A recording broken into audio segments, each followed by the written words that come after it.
hello there, Miss Janice. How are you this evening? I am so excited to be here, Thelma. It's wonderful to see you, and I'm really just so honored to join the class of 2019 for Black Legends. Exactly. I'm so excited for you. Thank you. You have double duty. Obviously, Yes. you'll go to the stage, and then obviously you'll do your work with African as well. Yes. So, yeah, so good to see you. Yes. So, you've done so much. You know, when I read your bio, like, flip, flip, flip. Where do I stop on this one?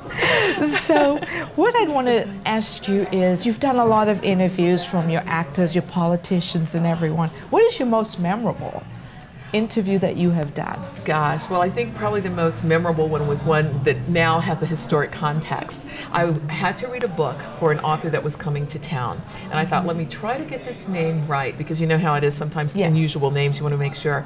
Barack Obama.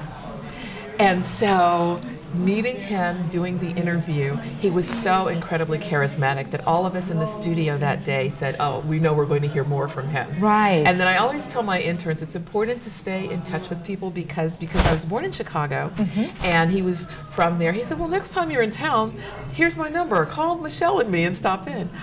I didn't go to Chicago. I didn't stay in touch. Oh my goodness. But it was so memorable because, of Yes. course, as the first African American president, Right. and just such an incredible leader, and just such a Absolutely. statesman, and everything real. that he Yes. embodies. Right. That to me has been a memorable one. Interviewing Oprah was, of course, extremely memorable Oh my too. gosh, that had to But be. also the community heroes and people that I meet. There was a Yes. gentleman who had suffered 2 heart attacks, and the Life Builders Emergency Consortium helped him get back on his feet. Not only did they help him get new housing, but they helped reconnect him with a daughter from whom he had been estranged. So here's this man who had literally his heart broken, as well as physically his heart under attack.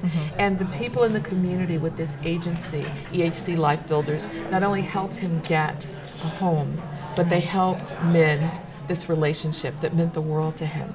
And that's why we do what we do, because we want right. people to know that there's hope when you feel Exactly. absolutely hopeless. And so Exactly. that always stood out for me, because letting people know that you're not alone, that there are resources, and that together we're stronger. That's Right. really what this is all about. All about, yes it is. So what would you say to up and becoming journalists today? They've decided, I want to be a journalist. What are some of the things that they don't know ahead that you would say to them, that to make sure you're going to be successful, these are some of the key things that you bring to it? I think journalism is such an incredible field, and I think that these days it's sad to see the attack that it's under. One of the most important things is to make sure that you do offer both sides of the story. Tell a balanced story. There tends to be a lot of thought these days that, well, we'll just share our bias and that's enough.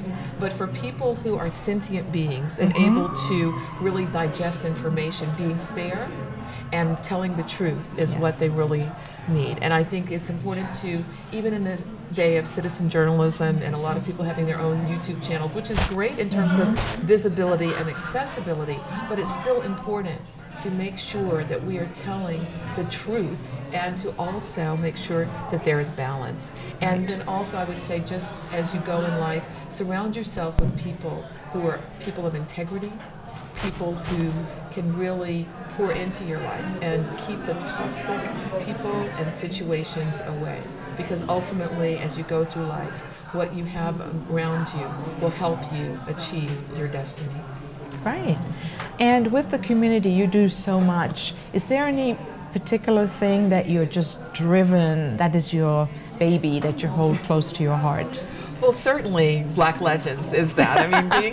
Yes. I know, I wasn't paid to say that. It's very true. From the time that I found out about this vision of having a museum for here in Silicon Valley, honoring the contributions, I wanted to be a part of it, because I think it is so important, and especially not looking at just numbers sometimes, because the numbers are small, but the impact is so great. Right, impact. I'm with you on that. It's more important than anything else. Yes. So that's very near and dear to my heart. Yes, great. Well, it was good for a quick chat this evening. Thank you so much. And I look forward to seeing you the rest of the evening. Yes, thank you so much, Thelma. Great, Thank you. Thank you.